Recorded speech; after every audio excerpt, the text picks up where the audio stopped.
Sir property की field में बहुत सिचुएशन हो गई है, बहुत ज़्यादा लोग आ गए हैं, हर कॉर्नर हर स्ट्रीट में प्रॉपर्टी डीलर बैठा हुआ है। क्या अभी भी इस फील्ड में कोई गुंजाइश है न्यू एंट्रेंट्स के लिए?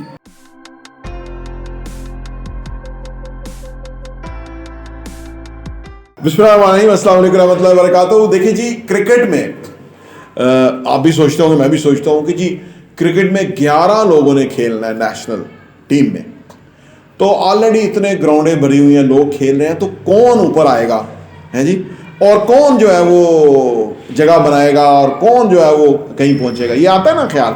अब इस मिसाल को ज़हन में रखिएगा।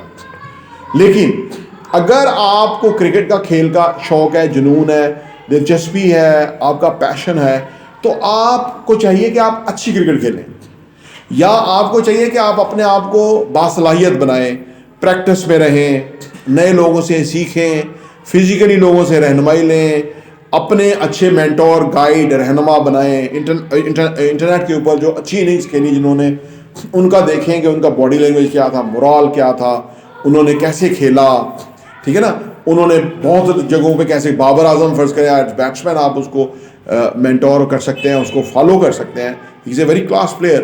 तो इस तरह बॉलर्स में आपको मिल जाएंगे कि कौन बॉलर किस तरह है, तो आप उस तरह से बनने की कोशिश करें, ठीक है। फॉरगेट अबाउट कि आप नेशनल में आते हैं कि नहीं आते, टॉप 11 में आते हैं कि नहीं आते, ठीक है ना, उसमें किस्मत नसीब बहुत कुछ चीज़ें हैं। लेकिन एक चीज़ आपके इख्तियार में है कि आप अच्छे क्रिकेटर बने, अच्छा क्रिकेट खेलें, क्रिकेट को एंजॉय करें, उसको आप बेहतर करें, अपग्रेड करें। इसी तरह आप रियल एस्टेट के बिजनेस में आ जाएं। रियल एस्टेट के बिजनेस में बहुत सारे लोग काम कर रहे हैं, हर कोई अच्छे भी हैं और वगैरह।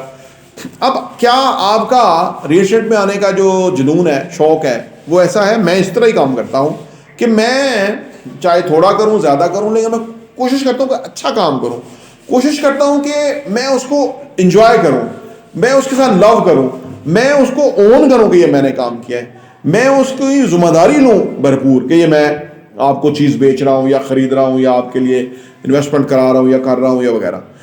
अब इससे क्या होता है कि इससे मुझे अपने काम के ऊपर मज़ा आ रहा है, लोगों की बहुत अच्छी वैल्यूएबल फीडबैक आ रही है, नए नए लोग हमारे साथ जुड़ रहे हैं, तो इससे क्या होता है कि आपको अपने काम में मज़ा आता है। इससे कोई फ़र्क ही नहीं पड़ता कि लाखों लोग रियल एस्टेट का बिजनेस कर रहे हैं, फ़र्क इससे पड़ता है कि आप कैसे कर रहे हैं।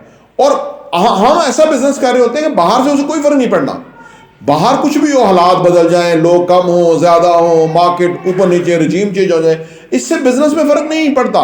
पड़ता है, हो सकता है आपकी ट्रांजैक्शंस कम हो, लेकिन जितनी भी हो वो क्वालिटी ट्रांजैक्शंस हो, जितने भी कस्टमर हो हैप्पी हो, उनको आपसे फ़ायदा फलाह हो रही हो, मुनाफा हो रहा हो, वो उनकी आपके बारे में राय अच्छी होनी चाहिए, आपकी उनके बारे में, तो इससे फ़र्क पड़ता है। तो मैं ये समझता हूँ कि चाहे जितना भी कंपटीशन हो, देखिए दुनिया में जो भी काम हो चुके हैं ना, वो बेस्ट ऑफ द बेस्ट नहीं हो चुके, वो अपने टाइम के बेस्ट थे, और कभी कभी हम कह देते हैं जी ऑल टाइम बेस्ट। अब ऑल टाइम जो गुजरा हुआ है वो उसके बेस्ट है, जो आने वाला टाइम है वो किसी ने देखा नहीं कि क्या होने वाला है या क्या कैसे होगा। तो अगर आप अच्छी नीयत के साथ hope for the best of the best आप जो है ना वो प्रैक्टिस करते हैं, डिलीवर करते हैं, तो वो आप लोगों से आगे जाएंगी, कोई रुकावट नहीं है। रुकावट हमारे अंदर होती है कि जब हम इस तरह की चीज़ें सोचते हैं कि बड़ा कंपटीशन है, फलां तो इस तरह है, उसके पास तो बहुत बड़ी बड़ी गाड़ियाँ गाड़े डाले हैं और पीछे गार्ड बैठे हुए हैं, और वो आपको नहीं पता कि वो स्कैम्स हैं। आप जेन्युइनली काम कर रहे हैं, वो स्कैम्स कर रहे हैं, तो स्कैम्स कितने देर तक करेंगे वो? 2 साल, 5 साल, 10 साल, 15 साल, उसके बाद उनका अंजाम बड़ा ख़राब होगा। और अगर आप फेयरनेस के साथ, ऑनेस्टी के साथ, जिम्मेदारी के साथ, ईमानदारी के साथ, समझदारी के साथ, और सबसे बढ़ के बेहतरीन नीयत के साथ काम कर रहे होंगे, तो आपका दौर हमेशा रहेगा, फॉरएवर रहेगा, सदाबहार रहेगा। तो मैं तो इस तरह से काम करता हूँ रियल एस्टेट के बिजनेस में। और आप जिस भी बिजनेस के अंदर है, बिल्कुल इन लाइंस के ऊपर काम कीजिए, आपका काम खूबसूरत हो जाएगा, आपको फीडबैक आ जाएगी, आप जिंदगी में कामयाब हो जाएंगे।